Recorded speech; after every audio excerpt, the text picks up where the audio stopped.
राधे राधे जी सभी को। चलिए आज ना मेरा मन था कि मैं आप सभी के साथ एक छोटी सी स्टोरी शेयर करूं जो मैंने कहीं पे पढ़ी थी और बहुत बार हमने अपने घर के बड़ों से सुनी भी है। तो यहाँ पे मैं अपने गोपाल जी के दर्शन करवा रही हूँ सभी को। और हमारी जो फर्स्ट सैलरी होती है उसमें से हर मंथ उसमें हम क्या करते हैं कि उसमें जो भी हमारा मन करता है वो थोड़ा सा उनको अर्पण करते हैं। और मैं यहाँ पे आपको एक बांसुरी दिखा रही हूँ जो मैं लास्ट ईयर वृंदावन से लेके आई थी जब हम लोग इंडिया गए थे। तो इसी के ऊपर हमारी स्टोरी है।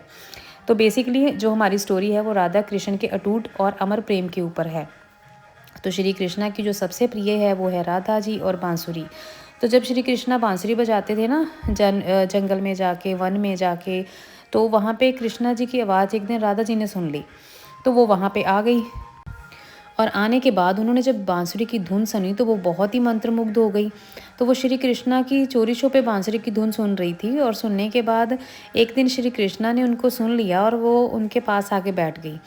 तो पास बैठ के वो बांसुरी सुनने लगी तो धीरे धीरे उनमें दोस्ती होनी शुरू हो गई। तो वो रोज़ आती अपने सखियों के साथ, ग्वालों के साथ। तो वहाँ पे वो बैठ के बांसुरी सुनते और रासलीला करते, सभी मिलकर खेलते, जंगलों में घूमते। इस तरीके से उनकी जो दोस्ती थी वो बहुत ही पक्की और अटूट होना शुरू हो गई थी। उनके जो दोस्त थे, ग्वाले थे, सखियाँ थी, वो सभी उनके साथ नृत्य भी करते थे। तो शरद पूर्णिमा की रात को क्या हुआ कि वो सभी बहुत ही प्रेम से और बहुत ही मंत्रमुग्ध होकर नृत्य कर रहे थे, रासलीला कर रहे थे। तो उस टाइम पे क्या हुआ कि श्री कृष्णा जो थे वो अपनी बांसुरी की धुन पे सबको नचा रहे थे। और बांसुरी की धुन सुनकर दूर दूर से जो उनके पशु थे, पक्षी थे, पेड़ पौधे थे, वो भी सारे नाचने लगते थे। तो श्री कृष्णा और जो राधा जी हैं उनके बारे में तो आप सभी ने सुना होगा बहुत सारा।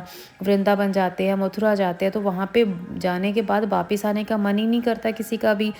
तो शरद पूर्णिमा की रात के बाद क्या हुआ कि अचानक से वृंदावन में वहाँ पे बहुत ही ज़्यादा गर्मी का मौसम आ गया।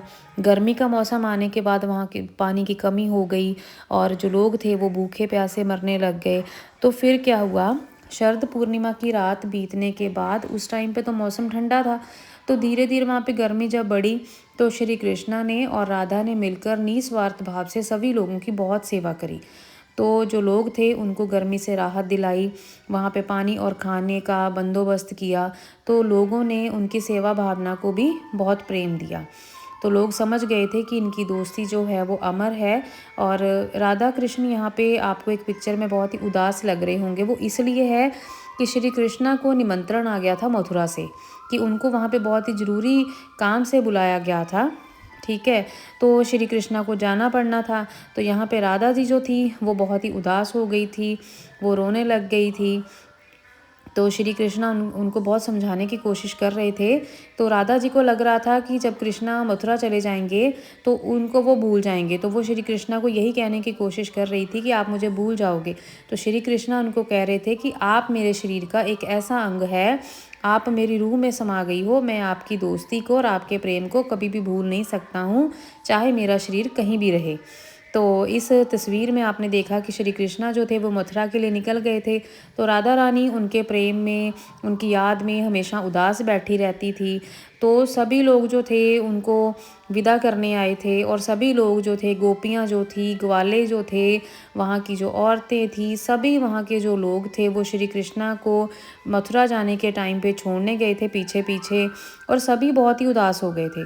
तो फिर जो श्री कृष्णा है, यहाँ पे हमें इस कहानी, छोटी सी कहानी से हमें ये सीख मिलती है कि चाहे वो इतना दूर रहे पर उनकी दोस्ती, उनका प्रेम जो है वो आज भी अमर है।